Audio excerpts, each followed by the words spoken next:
Hey, everyone. Today I've got a new story for you. Hope you enjoy it. You didn't really think you were coming, did you? My mom said with a smug smile. All right, I replied calmly, while undoing the charges on my card. An hour later, their flight was canceled, and so was the entire trip. Hi, Reddit. For as long as I can remember, family vacations never felt like they included me. My parents, mostly my mom, always made it clear I wasn't really part of the plan. I'd watch them prepare for weeks, booking fancy hotels, picking perfect flights, and making group chats I was never added to. When I asked about the plans, my mom would just wave me off and say, "Don't worry, we've got it covered." At first, I thought I was overthinking it, but over time, it became obvious they didn't want me there. This time, I thought things would be different. A few months ago, my mom and stepdad started planning a big trip to Europe, 10 days, 5 cities, the kind of luxury tour you see on TikTok. I overheard them talk about museums, flights, even a wine tour in Italy. Asked if I should take time off work, and my mom looked at me like I was crazy. Then she laughed and said, "You didn't really think you were coming, did you?" She said it with that mean little grin she always had, like I was a joke to her. I just stood there. Not surprised, just empty.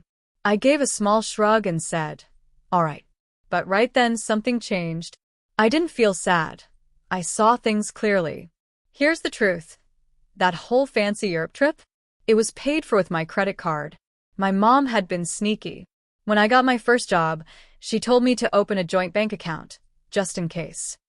She helped me get a credit card and asked to be added as a user. At first, it was small stuff, groceries, gas. But it grew. By college, she was buying flights, hotels, designer stuff, even spa days. I let it slide, thinking maybe this was her way of paying me back for her support when I was younger.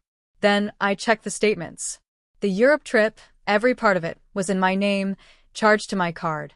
First-class seats, private drivers, luxury hotels, all booked using my account.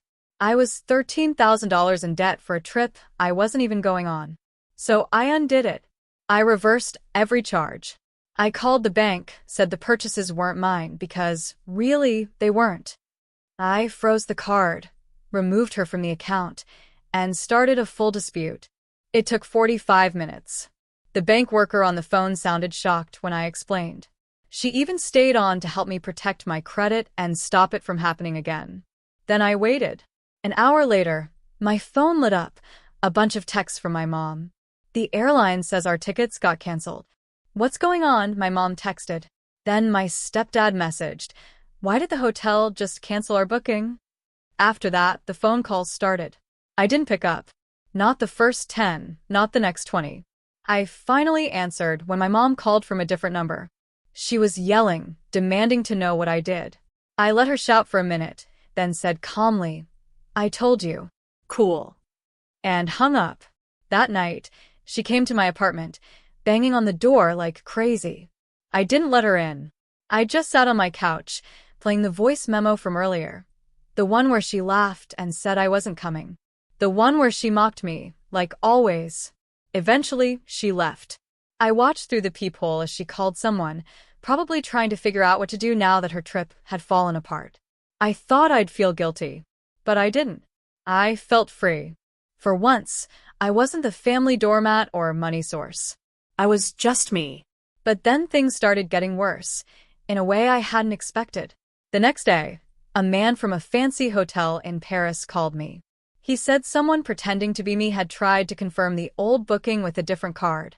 I was confused until he mentioned the person sounded like an older woman, maybe in her 50s. She had all my details, full name, birthday, even my security word. She tried to pay with her own card, but they told her the old booking was marked as fraud and couldn't be used. She hung up angry, threatening to sue. That's when I realized my mom wasn't done. I checked my email. She tried to reset the passwords for my Airbnb, credit tracking app, even my email, all from a place close to her house. I quickly locked everything down, added two-factor security, changed passwords and questions. It scared me how far she was willing to go. This wasn't about money. It was about control. She didn't care about the trip. She wanted to win. She didn't want me to have any power. 2 days later, the bank called again.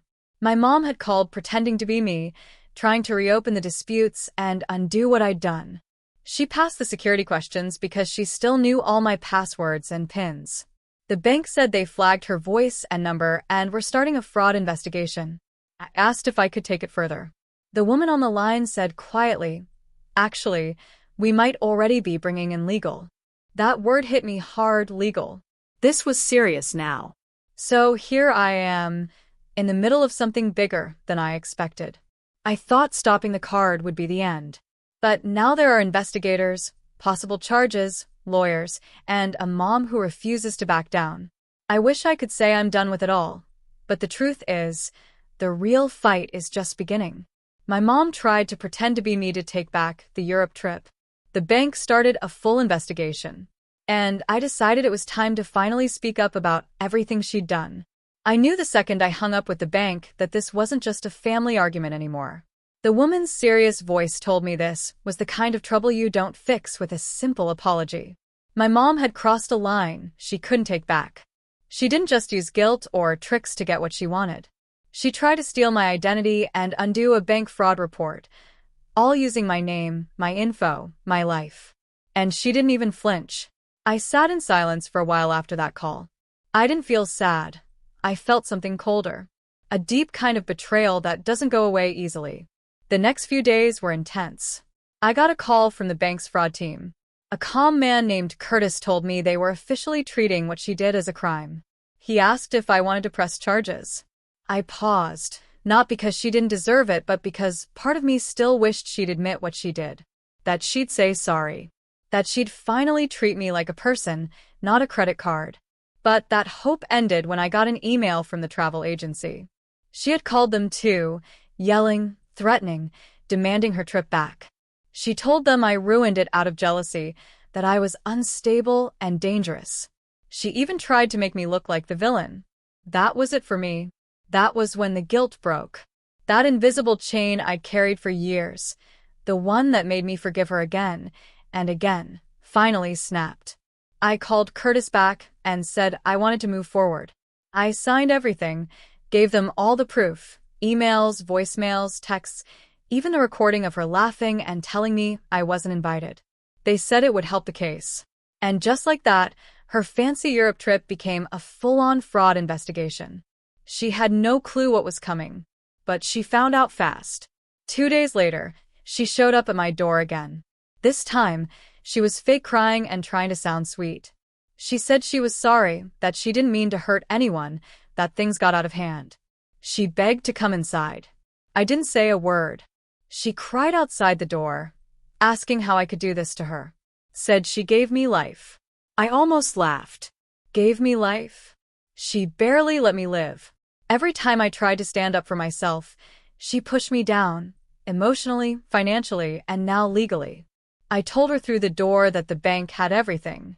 Charges might be coming. I said I hoped her trip was worth it. That's when the mask fell. She started screaming, called me ungrateful, cruel, selfish. Said I ruined everything. Said I was punishing her for being a mother. She blamed me for her missed trip, her money troubles, the legal mess. She didn't take any blame. Not even a little. I told her if she didn't leave, I'd call the police. She stormed off, yelling the whole way down the hallway. A neighbor peeked out. He gave me a look that said, "I'm sorry you're going through this." I just nodded and closed the door. That night, I looked through old photos, birthdays, Christmas, trips. You'd think there would be good memories. But even in the pictures, you can see it, my stiff jaw, the faraway look in my eyes, how I always stood off to the side. I was never in those memories. I was just part of the background in her story, her performance. I started wondering what life would have been like if she had seen me as a person, not a possession. But that's the thing with narcissists.